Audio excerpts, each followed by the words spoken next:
You are a feminist? Seriously? Oh my god, why do you seriously hate men? These are some of the common lines which people throw at us when I say, or when people say that I'm a feminist. People are momentarily stunned into silence when somebody calls out that why do you hate men? Because this is actually what we have termed feminism to be all about. That is hating men. Feminism was synonymous to male hating, men bashing, and female superiority. This is what people perceive feminism to be. This shocked me because it is not what feminism really means. And it is a stark deviance from how feminism came into existence. Feminism does not support undermining men or degrading men. It basically supports a world where men and women both are treated with equal opportunities. Misunderstanding this word has evidently caused many people, both men and women, to hate it and stir away from it.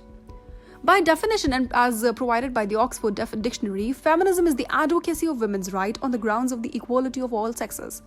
From this, we can clearly see the core of feminism is how women should have equal rights and opportunities to that of men.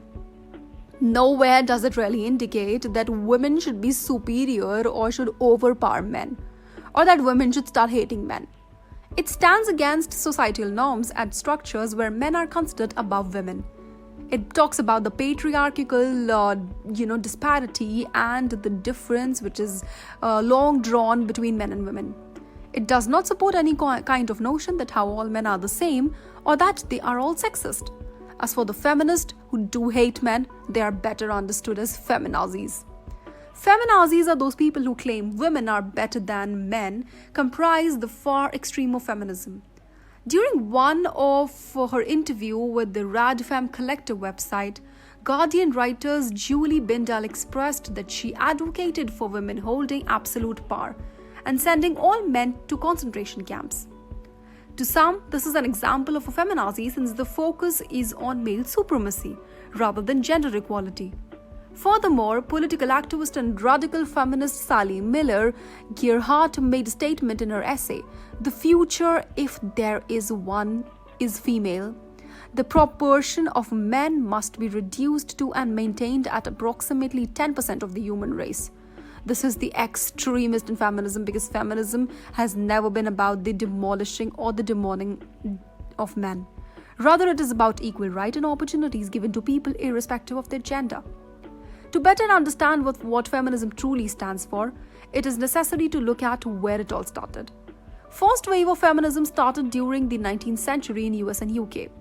The feminists of that time were focused on gaining voting rights and property rights for women.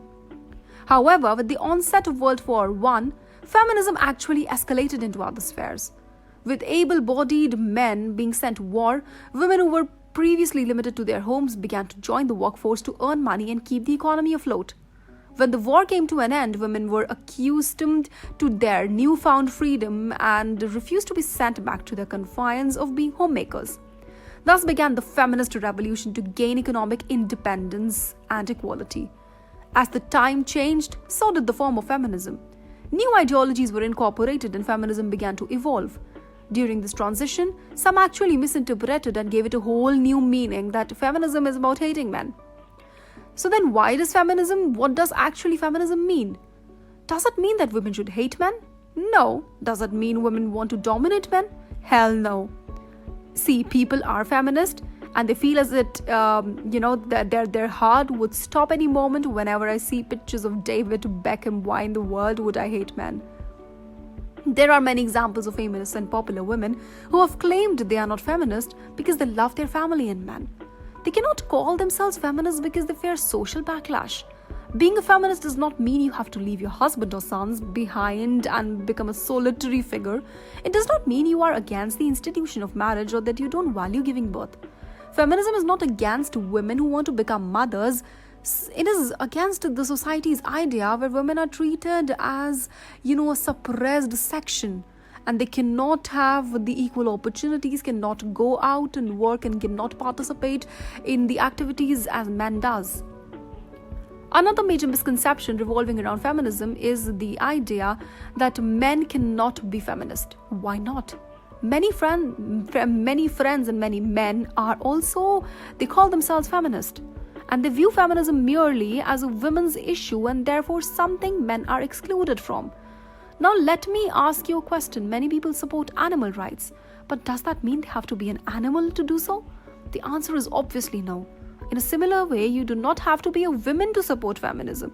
You should just follow the ideology behind it, that is, giving equal opportunities to every gender.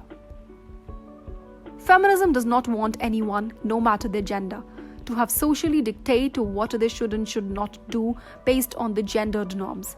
If some men want to cry, then feminists will support them.